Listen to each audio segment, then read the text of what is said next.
Hello viewers, welcome to Tips Mathematics 23. So இந்த வீடியோவில் 10ஆம் வகுப்பு பொருளாதாரம் எக்கனாமிக்ஸ் பகுதியில் இருக்கக்கூடிய இரண்டாவது படம் தான் நம்ம படிக்க போகிறோம். உலகமயமாதல் மற்றும் வர்த்தகம். ஸோ இந்த படம் தான் பார்க்க போகிறோம். ஓகேங்களா? ஸோ உலகமயமாதல் அப்படின்னா ஒன்றுமே கிடையாதுங்க. ஸோ இப்போது நம்ம இன்னும் வேறு ஒரு நாட்டில் இருக்கக்கூடிய ஒரு ப்ராடக்டை வாங்கணும்னு நினைக்கிறோம். இங்கே இருந்துக்கிட்டே நம்மளால் வாங்க முடியுதுன்னா ஸோ அதுக்கான சோர்ஸ் நமக்கு இருக்குன்னு வச்சுக்கோங்களேன். அதுதான் என்னது? குளோபலைசேஷன். ஓகேங்களா? வேறு ஒன்றுமே கிடையாது. ரொம்ப சிம்பிளான எக்ஸாம்பிள் இதுதான். ஸோ இதை வந்து ஒரு 3 வகையாக பிரிக்கிறாங்க. ஸோ என்னன்னா, தொன்மையான உலகமயமாக்கல், இடைப்பட்ட உலகமயமாக்கல், நவீன உலகமயமாக்கல். இது வந்து பழங்காலத்தில் நடந்த ட்ரேடிங் பற்றி. ஓகேங்களா? ஸோ ஏற்றுமதி இறக்குமதிலாம் அந்த காலத்தில் நடந்துட்டு இருந்துச்சு இல்லைங்களா? அது ஸோ இது இடைப்பட்ட உலகமயமாக்கல் அப்படிங்கிறப்போ இன் பிட்வீனில் இப்போ நவீனம்னா இப்போ அட் ப்ரெசென்ட்டில் இருக்கிறது 19ஆம் நூற்றாண்டு 20ஆம் நூற்றாண்டு இப்போ இருக்கக்கூடியதை வந்து குறிக்கக்கூடியது நவீனம். இந்த பழங்காலத்துக்கும் நவீனத்துக்கும் இடைப்பட்ட நூற்றாண்டுகள் இருக்குது இல்லைங்களா? அதை இடைப்பட்ட உலகமயமாக்கல் அப்படிங்கிறது வந்து சொல்கிறாங்க. அவ்வளோதான். ஓகேங்களா? இப்போ தொன்மையான உலகமயமாக்கல் அப்படின்னா அந்த சுமேரியா, அவங்க சிந்து சமவெளி, இவங்களுக்கு இடையிலலாம் வந்து வர்த்தக உறவு வந்து இருந்துச்சு இல்லைங்களா? நம்மளோட சிந்து வெளியோட அந்த காசுகள் வந்து அங்கே கிடச்சிருக்கு. ரோமானிய காசுகள்லாம் இங்கே நமக்கு தமிழ்நாட்டில் கிடைக்குதுங்கிறப்ப அப்போ கண்டிப்பாக வந்து ஒரு வர்த்தகம் வந்து நடந்திருக்கு. அதனால தான் என்ன கிடச்சிருக்கு? அவங்களோட பொருட்கள் இங்கேயும் நம்மளோட பொருட்கள் அங்கேயும் வந்து கிடச்சிருக்கு. அப்போ இதெல்லாம் வச்சு தான் என்ன சொல்கிறாங்க? தொன்மையான உலகமயமாக்கல். இதெல்லாம் தான் அதுக்கான ஒரு முதற்கட்ட நடவடிக்கையாக இருந்திருக்கு அப்படிங்கிறாங்க.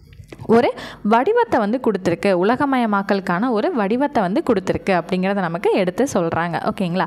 சரி, அவ்வளோதான். அடுத்து வந்தீங்கன்னா இடைப்பட்ட உலகமயமாக்கல் அப்படிங்கிறத நம்ம பார்த்தோமா? இடைப்பட்ட உலகமயமாக்கல்னால் 16ஆம் நூற்றாண்டு 17ஆம் நூற்றாண்டை வந்து குறிப்பிட்டு சொல்லக்கூடியது. ஓகேவா? ஸோ அந்த காலகட்டத்தில் கடல் வழி அந்த ஐரோப்பிய பேரரசுகள்லாம் இருந்தாங்க இல்லைங்களா? போர்ச்சுகீசியர்கள், ஸ்பானியர்கள், டச்சுக்காரங்க, ஆங்கிலேயர்கள், இவங்கெல்லாம் இருக்காங்க இல்லைங்களா? அந்த டைமில் என்ன பண்ணாங்க? கடல் வழியாக நிறைய நாடுகளுக்கு போய் வந்து வணிகம் வந்து செஞ்சிட்ருப்பாங்க. ஸோ இதெல்லாம் தான் என்னென்னு சொல்லப்படுது? இடைப்பட்ட உலகமயமாக்கல்னு வந்து சொல்லப்படுது. சரிங்க, அப்போ நவீன உலகமயமாக்கல்னால் இப்போது அட் ப்ரெசென்ட்டில் இருக்குது. எல்லாருமே வந்து என்ன பண்ணுறாங்க? ஏற்றுமதி பண்ணுறாங்க, இறக்குமதி பண்ணுறாங்க. 19ஆம் நூற்றாண்டுலேருந்து 20ஆம் நூற்றாண்டு இப்போ அட் ப்ரெசென்ட் வரைக்கும் என்ன சொல்லப்படுது? இது நவீன உலகமயமாக்கல்ன்ற காலகட்டத்தை நோக்கி நம்ம போய்கிட்டு இருக்கோம். ஓகேங்களா?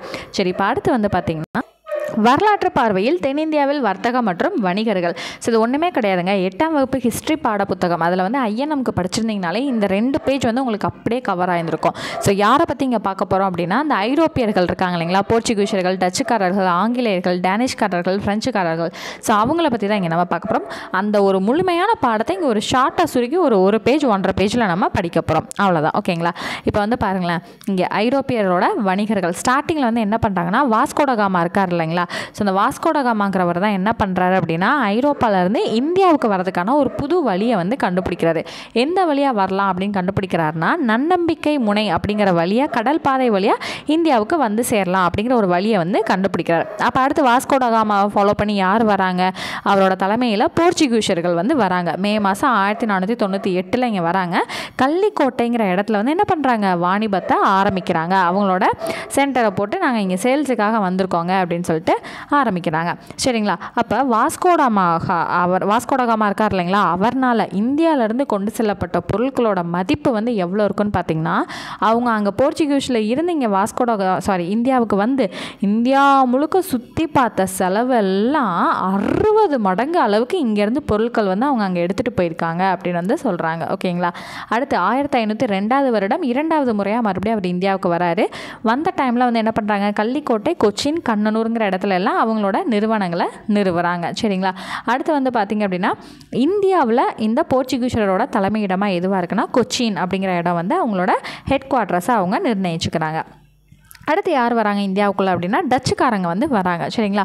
1596ஆம் ஆண்டில் வந்து பல பயணங்கள் அவங்க அப்படியே கடல் வழியாக நிறையா அங்கிட்டு இங்கிட்டு பயணம் செஞ்சுட்டு இந்தியாவில் நிறுவனத்தை நிறுவுறதுக்காக 1602ஆம் வருடம் வந்து நிறுவுறாங்க. சரிங்களா?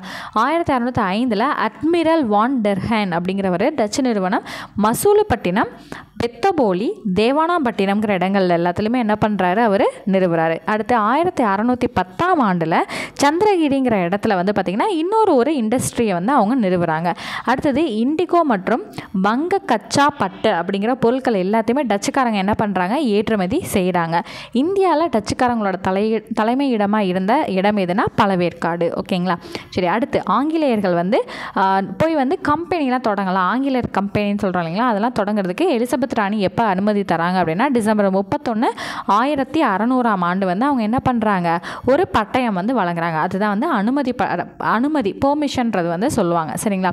அப்போ தென்கிழக்கு கடற்கரை வழியாக வந்து 1611 மசூலிப்பட்டினத்துலேயும் 1626 பழவேற்காடுலேயும் இவங்களோட வணிக நிறுவனங்களை நிறுவுறாங்க. யார்? ஆங்கிலேயர்கள். சரிங்களா? அடுத்து கோல்கொண்டாவோட சுல்தான் இருக்கார் இல்லைங்களா, அவர் ஆங்கிலேயர்களுக்கு என்ன கொடுக்குறாரு? ஒரு பட்டம் வந்து கொடுக்குறாரு.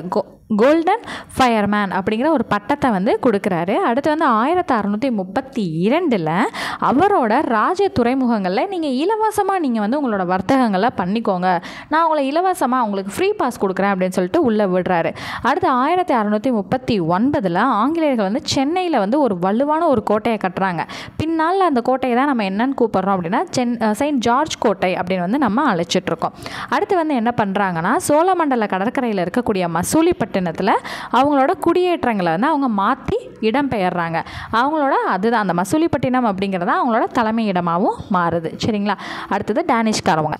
ஸோ இவங்க எப்போ இந்தியாவுக்கு வராங்க அப்படின்னு பார்த்தீங்கன்னா 1616 வந்து இந்தியாவுக்கு வந்து அவங்களோட நிறுவனத்தை தோற்றுவிக்கிறாங்க. 1620 இந்தியாவில் வந்து அவங்களோட குடியேற்றங்களில் ட்ராங்குபாருங்கிறது என்னென்னா தரங்கம்பாடியை தான் அவங்க என்னன்னு சொல்லுவாங்க, ட்ராங்குபார் அப்படின்னு வந்து சொல்லுவாங்க. அங்கே மாறி அதை அவங்களோட ஹெட் குவார்ட்டர்ஸாக மாற்றிடுறாங்க.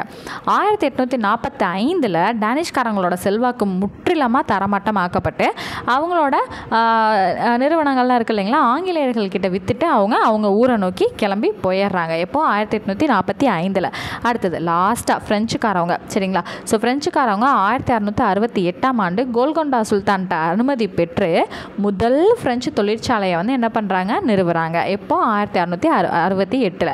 அடுத்து 1693 டச்சுக்காரங்க வந்து என்ன பண்ணுறாங்கன்னா பாண்டிச்சேரியை கைப்பற்றிடுறாங்க. நிறைய போர் வந்து அப்போ நடந்துக்கிட்டே இருக்கும். அந்த டைமில் வந்து என்ன பண்ணுறாங்க?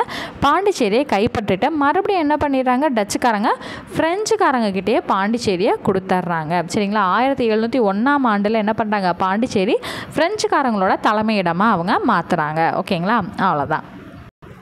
ஸோ இந்த பாடத்தில் நம்ம இப்போ பார்த்த பகுதிகள் தான் ரொம்ப முக்கியமாக வந்து தெரிஞ்சுக்க வேண்டியது. அடுத்தது வந்து எம்என்சி கம்பெனிஸ்ன்னு சொல்லுவோம் இல்லைங்களா, மல்டிநேஷ்னல் கார்பரேஷன், பன்னாட்டு நிறுவனம். ஸோ வந்து இந்தியாவில் மொத்தமாக வந்து ஒரு 15 பன்னாட்டு நிறுவனங்கள் இருக்குது. அதில் 11 நிறுவனங்கள் வந்து பார்த்திங்கன்னா அமெரிக்காவோடது. ஓகேங்களா? ஸோ இது வந்து முக்கியமானது. ஸோ இப்போ இந்தியாவோட கம்பெனிஸ் வெளிநாட்டில் வந்து என்னென்ன இருக்குது அப்படின்னு வந்து பார்த்திங்கன்னா, இங்கே வந்து பாருங்கள். ஸோ ஒரு மோட்டார் கம்பெனி. ஓகேங்களா? நியூ டெல்லியில் அதோட ஹெட் குவார்ட்டர்ஸ் இருக்குது. ஸோ வந்து ஐ திங்க் இது ஹீரோ மோட்டார் கார்ப். ஓகேங்களா? இது வந்து வெளிநாட்டில் எங்கே இருக்குன்னா கொலம்பியா, பங்களாதேஷ். ஓகேங்களா? அடுத்து வந்து ஆஃப்ரிக்கா. அடுத்து பஜாஜ் வந்து பார்த்திங்கன்னா புனே தான் அதோட ஹெட் குவார்ட்டர்ஸ். இது வந்து ஐக்கிய அரபு நாடுகள் பங்களாதேஷில் வந்து இருக்குது. அடுத்து டிவிஎஸ் கம்பெனி சென்னை தான் ஹெட் குவார்ட்டர்ஸ். வேறு எந்தெந்த நாட்டில் இருக்குன்னா பிரேசில், சில்லி, கொலம்பியா, மெக்சிகோ, பெருங்கிற நாட்டில் தான் வந்து இயங்கிட்டுருக்கு. பாரத ஸ்டேட் வங்கி ஸோ மும்பை தான் ஹெட் குவார்ட்டர்ஸ். ஆஸ்திரேலியா, பங்களாதேஷ், பெல்ஜியம்ங்கிற நாடுகள் எல்லாமே இது வந்து இயங்கிக்கிட்டு இருக்கு. ஸோ இப்போ வந்து பாரத் ஏர்டெல் அப்படிங்கிறது டெல்லி தான் ஹெட் குவார்ட்டர்ஸ். தெற்கு ஆசியா, ஆஃப்ரிக்காவில் வந்து இயங்கிக்கிட்டு இருக்கு. ஓகேங்களா? இதெல்லாமே வந்து கண்டிப்பாக தெரிஞ்சுக்கணும். ஓகேங்களா? ஸோ 2018 இந்தியாவில் பெரிய நிறுவனங்கள், பன்னாட்டு நிறுவனங்கள் என்னென்னு இருக்குது. சோனி கார்ப்பரேஷன், ஹவுல் பேக்கார்ட், அடுத்து டாடா குழுமம், மைக்ரோசாஃப்ட் கார்ப்பரேஷன், ஐபிஎம், இவங்க எல்லாருமே வந்து நம்ம என்ன பண்ணணும்? தெரிஞ்சு வச்சுக்கணும். ஓகேங்களா? ஸோ அடுத்து வந்தீங்க அப்படின்னா கீழே அந்த காட் அப்படிங்கிறது நமக்கு ஒன்றா ஆரம்பிக்கும். இது வந்து ரொம்பவே முக்கியமானது. சரிங்களா? இந்த காட் அப்படிங்கிறது இருக்குது இல்லைங்களா, இந்த அக்ரிமெண்ட் வந்து 1947 23 நாடுகள் வந்து ஒப்பந்தம் வந்து இடுறாங்க. காட் அப்படிங்கிற ஒரு ஒப்பந்தம் வந்து சைன் பண்ணுறாங்க. ஓகேங்களா? ஸோ இதில் சுற்றுகள் வந்து நிறையா இருக்கும். ஓகேவா? ஸோ இப்போ முதலாவது சுற்று எங்கே நடந்ததுன்னா சுவிட்சர்லாந்தில் இருக்கக்கூடிய ஜெனீவா அப்படிங்கிற பகுதியில் 1947 நடந்திருக்கு. அடுத்து 1949 இரண்டாவது சுற்று அன்னிசி அப்படிங்கிற பகுதி எங்கன்னா ஃப்ரான்ஸில் இருக்கக்கூடிய அன்னிசிங்கிற பகுதியில் நடந்திருக்கு. அடுத்து 1950 51 வரைக்கும் மூணாவது சுற்று நடந்திருக்கு. இங்கிலாந்தில் டார்குவேங்கிற இடத்துல நடந்திருக்கு. அடுத்து வந்து பார்த்திங்கன்னா 4வது 5வது 6வது சுற்றுகள் வந்து சுவிட்சர்லாந்தில் இருக்க அதே ஜெனீவாங்கிற பகுதியில் தான் நடந்திருக்கு. ஸோ இந்த 3 சுற்றுகளுமே வந்து பார்த்திங்கன்னா 1956, அடுத்து 1960 61, அடுத்து 1964 67ங்கிற பீரியடில் வந்து நடந்திருக்கு. அடுத்து 7வது சுற்று வந்து பார்த்திங்கன்னா ஜப்பானில் டோக்கியோவில் வந்து நடந்திருக்கு. 1973 79 வரைக்கும் வந்து நடந்திருக்கு. அடுத்து வந்து பார்த்திங்கன்னா 8வது சுற்று 1986 94 வரைக்கும். இதை தான் வந்து என்னென்னு சொல்லுவாங்கன்னா இறுதி சுற்று அப்படின்னு வந்து சொல்லுவாங்க, உருகுவே. ஓகேங்களா? ஸோ இந்த இறுதி சுற்று வந்து உருகுவே சுற்று அப்படின்னு வந்து அழைக்கப்படுது. ஓகேங்களா? அவ்வளோதான். அடுத்து வந்து பார்த்திங்கன்னா WTO உலக வர்த்தக அமைப்பு, அதாவது வேர்ல்டு ட்ரேட் ஆர்கனைசேஷன். ஸோ வந்து 1994 ஏப்ரல் மாதம் உலக வர்த்தக அமைப்பை அமைப்பதற்கு காட் உறுப்பு நாடுகள் வந்து உருகுவே சுற்றும்போது, அந்த லாஸ்ட்டாக 8வது சுற்று நடந்துச்சு இல்லைங்களா, அந்த டைமில் வந்து ஒப்பந்தத்தில் கையெழுத்திட்டிருக்காங்க இந்த WTOவை உருவாக்குறதுக்கு. சரிங்களா? ஸோ இது எப்போ இருந்து நடைமுறையில் இருக்குது அப்படின்னா ஜனவரி 1, 1995 இந்த WTO வந்து நடைமுறையில் இருக்குது. ஸோ இதோட ஹெட் குவார்ட்டர்ஸ் எங்கே இருக்குன்னா சுவிட்சர்லாந்தில் இருக்கக்கூடிய ஜெனீவாங்கிற பகுதியில் இதோட ஹெட் குவார்ட்டர்ஸ் இருக்குது. இதில் இருக்கக்கூடிய உறுப்பினர்கள் வந்து ரொம்ப ரொம்ப முக்கியங்க. தலைமை இயக்குனர் ஒருத்தர் இருக்கார், துணை தலைமை இயக்குனர் வந்து 4 பேர் இருக்காங்க. அந்த உறுப்பு நாடுகள் இருக்கு இல்லைங்களா, சைன் பண்ணாங்க இல்லைங்களா, 80 உறுப்பு நாடுகள்லேருந்து மொத்தமாக 600 உறுப்பினர்கள் வந்து ஊழியர்களாக தேர்ந்தெடுக்கப்பட்டிருக்காங்க. ஓகேங்களா? ஸோ இது ரொம்ப ரொம்ப முக்கியம், தெளிவாக பார்த்துக்கணும். ஓகேவா? ஸோ அடுத்து வந்தீங்க அப்படின்னா இந்த ட்ரிப்ஸ் ஒப்பந்தம் இருக்கு இல்லைங்களா, இது 7 பகுதிகள் வந்து கொண்டிருக்கு. இதை மட்டும் தெரிஞ்சுக்கிட்டால் போதும். ஓகேவா? சரி, அடுத்து வந்து உலகமயமாக்கலின் தாக்கமும் சவால்களும் இருக்கு இல்லைங்களா. ஸோ இதில் நேர்மறை தாக்கம் என்ன அப்படின்னு பார்த்தீங்கன்னா, இந்த ஒட்டுமொத்த நாட்டோட GDP வந்து அதிகரிக்கிறதுக்கு ரொம்பவே வந்து உறுதுணையாக இருக்குது. இது உலகமயமாக்கல், எல்லா நாடுகளுக்கும் ட்ரேட் பண்ணுறது, ஏற்றுமதி இறக்குமதி பண்ணுறது, பொருட்களை விற்கிறது, இந்த மாதிரி விஷயங்கள்னால GDP வந்து அதிகரிக்கிறதுக்கான வாய்ப்பு வந்து இருக்குது. ஸோ அதுக்கு ட்ரேடிங் பண்ணுறதுக்காக நம்ம ப்ரொடியூஸ் பண்ணக்கூடிய பொருட்களோட மதிப்பு வந்து அதிகமாகிறதுக்கான வாய்ப்பு வந்து இருக்குது. வெளிநாட்டிலேருந்து நேரடியாக நம்ம நாடுகளை வந்து முதலீடு செய்கிறதுக்கான வாய்ப்புகள் வந்து அதிகமாக இருக்குது. இதே எதிர்மறை தாக்கத்தில் என்ன ஒரு பெரிய பிரச்சனைன்னு பார்த்தீங்கன்னா, நம்மள அறியாமலே நம்மளோட சுற்றுச்சூழலை ரொம்ப பாதிப்புக்கு வந்து உள்ளாக்கிக்கிட்டு இருக்கோம். அது ரொம்ப பெரிய விஷயமா இருக்குது.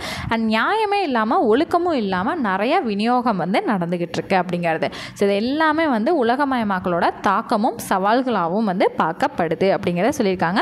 ஸோ இதோட இந்த லெசன் வந்து நமக்கு கம்ப்ளீட் ஆயிடுச்சு. ஓகேங்களா? ஸோ என்னென்ன முக்கியமாக நமக்கு தேவையோ அது எல்லாத்தையுமே நம்ம கம்ப்ளீட்டாக நம்ம பார்த்தாச்சு. ஸோ அடுத்த கிளாஸில் உங்களுக்கு லெசன் 3 வந்து நான் உங்களுக்கு டீச் பண்ணுறேன். ஸோ நெக்ஸ்ட் கிளாஸில் மீட் பண்ணுறேன். அதுக்கு முன்னாடி உங்களுக்கும் நம்ம சேனலில் இருக்கக்கூடிய டெஸ்ட் பேட்சஸ் எல்லாம் ஜாயின் பண்ணணும், மெட்டீரியல்ஸ் வேணும்னு நினச்சிங்க அப்படின்னா டிஸ்கிரிப்ஷனில் இருக்கக்கூடிய வாட்ஸ்அப் நம்பர் எடுத்து டெக்ஸ்ட் பண்ணி டீட்டெயில்ஸ் கேட்டு நீங்களும் ஜாயின் பண்ணிக்கலாம். ஓகேங்களா?